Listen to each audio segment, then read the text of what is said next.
Hello brother, today I'm going to teach you how to study properly using deep work. So, very quickly, we're going to go over what the difference is between deep work and shallow work because you hear this term around thrown around so much, man.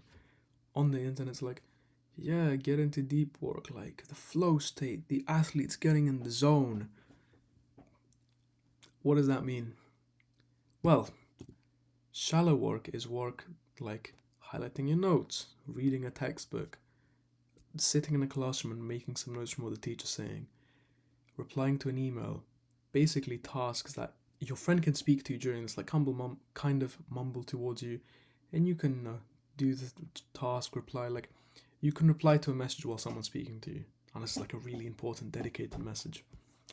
Deep work is a type of work like you're revising, you're writing an essay, and someone speaks to you. You don't reply for a second, then they speak to you again, and you go, "Huh?"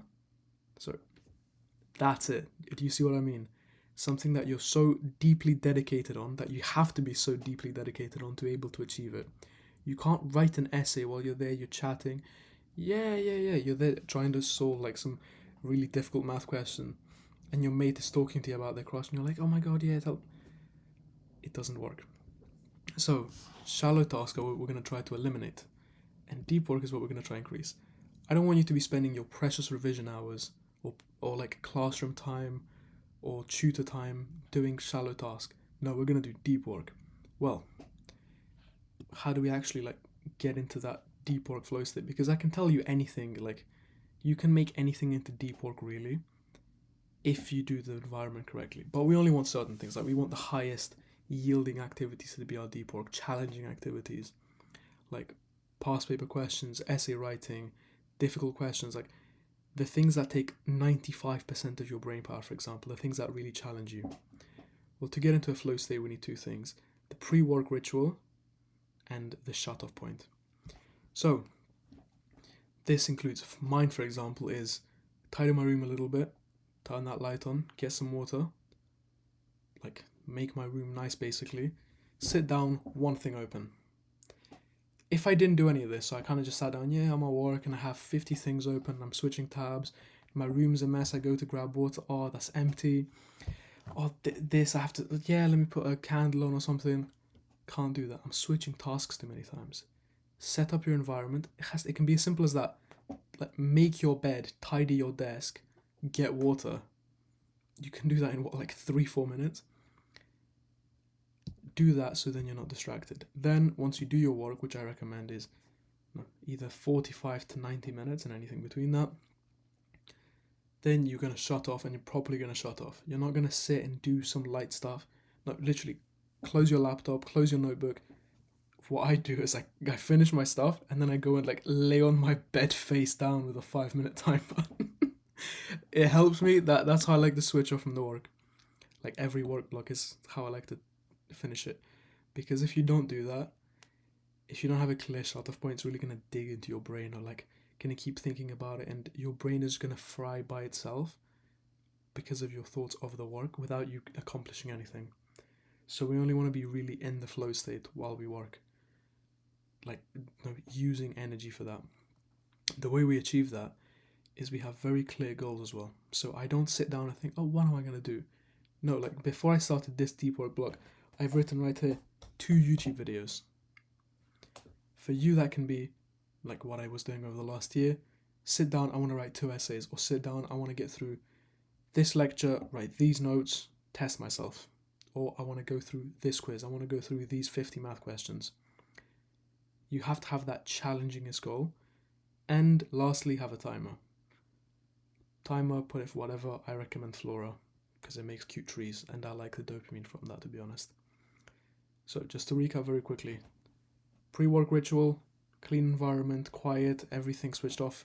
Obviously, I didn't even mention switching your phone off. Like, if you have notifications on for this video isn't for you. Go back to like foundational productivity steps. Don't have your notifications on. It's going to completely fry your work. That's why I like things like Flora, because they also block notifications. Then, so quiet environment, clean environment, like everything prepared, like notebooks out, water, whatever. Then the actual work itself, 45 to 90 minutes, on a focused task, like on challenging, difficult, yielding task, at the end, very simply, shut everything off, lay in your bed upside down, or go outside and just like lay on the grass. Next, time management. This sounds great. Where are you gonna find a 90-minute work block? Well, you gotta shuffle things around sometimes. What I like to do is I'd wake up just an hour early, like I move my whole schedule back, sleep an hour earlier, wake up an hour earlier because my house was quiet at that point, and it would help me like have a really quiet environment. Because if you wake up and you're doing like an essay and then your mom comes in to tell you good morning and some basic stuff about the day, it sounds minor. That destroys your productivity, man. Every distraction and task switch is 15 to 17 minutes of your focus gone. This is why we want to eliminate that as much as possible and create times in your day where you can do this. Additionally, this is only going to be for about 3 hours a day. 3-4 hours a day max. We're not going to do more deep work than that. You can't do more deep work than that. I mean, you can when you're like 20 years into this and increase your tolerance massively. But if you're the type of guy that thinks, yeah, I revise for 8 hours a day or I revise 12 hours a day. No, you don't. You check your phone during that. You go, like your mum brings you food or you go get a snack between and something happens, you change your music. You're not deep working. You can be revising or working in work mode for that time. You're not yielding the accurate results.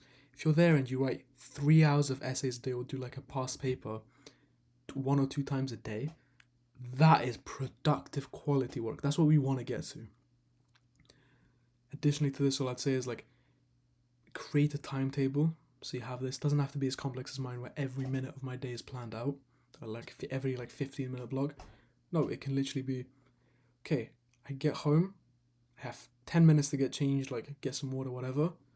Then I do an hour work. Then I have a break, have some food, work out a little bit, whatever. Sit down another hour. You can do it like that and then have another hour in the morning. Boom, fantastic day right there. Next, motivation to do the hard task. This is difficult, man. I'm not going to lie to you. This is challenging because waking up in the morning and then thinking, I have an hour of essay writing right now, it can be quite difficult. So all I'd say is build up to that without frying your brain. So just get things moving. Don't get out of bed straight away and start writing essays. For most people, like you can do that for 1 or 2 days after watching the motivational YouTube video. But it's very difficult to keep that going. Get up, get those easy, quick wins. Get up, make your bed, brush your teeth, get changed, do a set of push-ups if you want, then work. After you've just done a set of push-ups and your room is tidy, bro, you can get into, it sounds menial, but those 5 minutes are going to be so helpful in helping you get started and stay consistent to it. When you get home from school, same thing. It can be a relaxation as well. It can be, I only have an hour revision. I'll do that hour or 45 minutes, whatever that will be for you, 30 minutes if you're really new to this and it's so challenging. And then I can relax all day. As I said, we have the shutdown ritual of once we finish the deep block, we have that break. Well, that can be the last like work block of your day. You can do an hour and a half in the morning, and now when you come back, you've done enough, close everything down, and for the rest of the day, you have no revision thinking. No revision, no studying, no work, whatever you do, it's out the window. It's just complete relaxation now. Sure, do productive stuff, read books, work out, meditate, all these things, but that big part of your life, that chore and responsibility you have to do, is out the way now. It's going to be so helpful. This has to do with the previous point, but to stay consistent with this, what I'd say is have accountability partners, like text your friend, if I don't revise 3 hours by the end of the day, like with Flora timers, I'm going to wire transfer you £20. Today, for example, I still do this even though I don't like study for this anymore, I do uni now. I text my friends this morning in like a group chat of like literally 3 people. I said, if by the end of the day I haven't recorded 4 YouTube videos, I'm wiring both of you £25. It's small, it's menial. Like a lot of the time it's like, yeah, you can say, yeah, I've done it, bro, for sure. That target, the fact that other people know, the accountability really helps, man. And if you have a bad day, so you have a bad day, one day you don't study at all, things go bad, it happens. Next day, don't say to yourself, okay, so my usual day is about a 7 out of 10 difficulty, and then one day I didn't do anything, so say this is like 3 hours of revision, and then one day you do nothing or you do like 15 minutes. Don't think the next day, yeah, bro, my makeup, Canva, don't think I'm gonna wake up tomorrow and I'm gonna do 6 hours of hard work. Well, yeah, man, I've got this. No, because then you're gonna wake up. Well, yesterday you can even do 3 hours.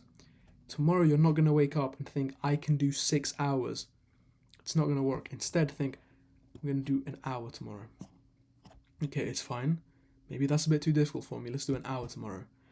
The reason I'm saying this to drop your ego is because even if this was actually too difficult and you only do an hour, well, then tomorrow you can go and you can do an hour and 15, then an hour and a half, then boom, boom, boom, you're back up to it. Alternatively, you can just keep going this cycle of, oh, I'm doing so bad, yeah, nothing, up, down, up, down, up, down, and achieving nothing. Or you can just slowly build back up to it, and then within a week, you're doing more than you were before. Up to you. Additionally, you have to be graceful to yourself. You're new to deep work.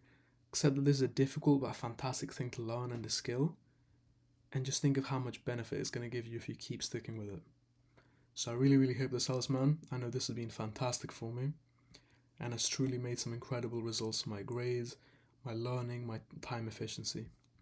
Get off YouTube, go do something productive. Much love, bro.